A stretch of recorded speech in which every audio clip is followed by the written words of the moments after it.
আমার প্রিয় ছাত্রছাত্রীরা, যারা সেমিস্টার 2-এ এখন পড়ছো ক্যালকাটা ইউনিভার্সিটি এবং স্টেট ইউনিভার্সিটি, তোমাদের উপভাষা একটা অধ্যায় রয়েছে ভাষাতত্ত্বের।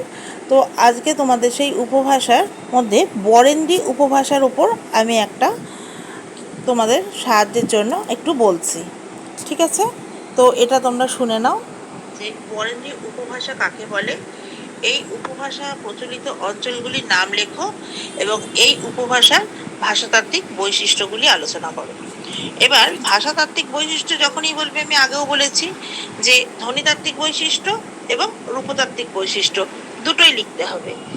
আর যদি মেনশন করে দেয় যে ধ্বনিতাত্ত্বিক বৈশিষ্ট্য লেখো বা রূপতাত্ত্বিক বৈশিষ্ট্য লেখো, তাহলে অনলি সেটা লিখলেই হবে।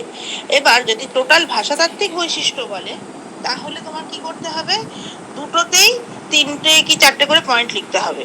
3টে করে লিখলে এনাফ। আর যখন তোমার একটা বলবে, তখন কিন্তু বাবু সেখানে 5টা বৈশিষ্ট্য তোমার লিখতেই হবে, ঠিক আছে? এইবার দেখো, এই উপভাষাটা প্রধানত বাংলাদেশের দিকেই রয়েছে।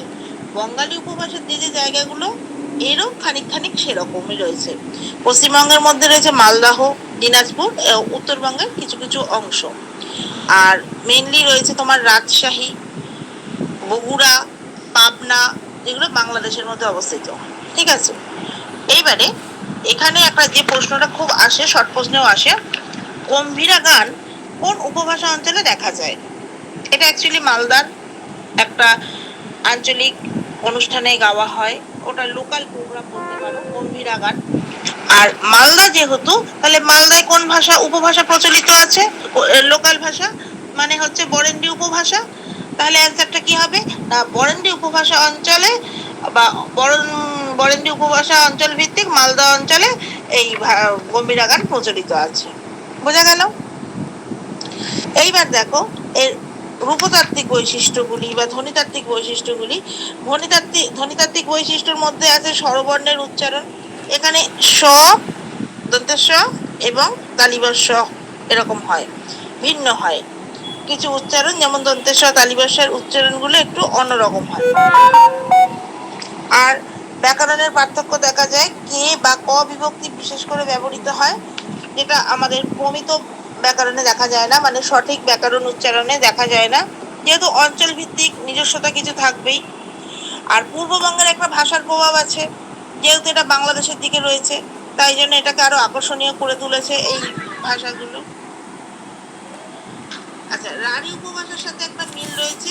বরেন্দ্রী এবং রাঢ়ী উপভাষার মধ্যে পার্থক্য খুব একটা বেশি নেই, এমনকি দুটি একটি সময় এক একটি উপভাষাই ছিল, দুটি এক সময় একটি উপভাষাই ছিল। পরবর্তীকালে যখন আমাদের ভাগ হয়ে যায় পূর্ববঙ্গ পশ্চিমবঙ্গ, তখন এটা পূর্ব দিকে চলে যায়, আর আমাদের পশ্চিমবঙ্গ আমরা যেটার মধ্যে রয়েছি রাঢ়ী উপভাষা অঞ্চল, ঠিক আছে? এইবারে তুমি দেখো রূপতাত্ত্বিক বৈশিষ্ট্যের মধ্যে যেমন দেখতে পাচ্ছ তুমি, ঐতিহাসিক শব্দটাকে ওরা বলে ইতিহাসিক। তাহলে কি হলো, ওই বা ও ধ্বনি থাকলে এটা এ বা ও হিসাবে উচ্চারিত হয়। এই দেখো, ওই দিয়ে ঐতিহাসিক, এটা হয়ে গেল ইতিহাসিক। আবার কয় বা যাও, সেটা কয়টা কে, যাওটা যাও এর মতো ব্যবহার হয়। আবার কিছু ব্যাকরণগত নিয়ম বাংলা ভাষার প্রচলিত নিয়ম থেকে ভিন্ন হতে পারে, যেহেতু এটা একটা আঞ্চলিক ভাবে গড়ে উঠেছে, অঞ্চল ভিত্তিক ভাবে গড়ে উঠেছে, নিজস্বতা আছে, তাই জন্য বইয়ের সাথে বা প্রমিত ভাষার সঙ্গে অনেক সময় অমিল লক্ষ্য করা যায়। যেমন দেখো, ওরা ঘরকে বলছে গড়, এমনি আমরা কি জানি, গড় হয় শূন্য গড় মানে হচ্ছে প্রণাম করা, আর ঘর মানে হচ্ছে আবাসস্থল, ওটা সেটাকে ওরা বলছে গ আর র, গড়। তুমি নোটে দেখতে পাবে, আমি করে দিয়েছি। কিছু কিছু পরিবর্তন হয়, দেখো স্বরধ্বনিতে হর্ষই বা হর্ষ ধ্বনির জায়গায় এ বা ও হিসাবে উচ্চারিত হয়, ঠিক আছে?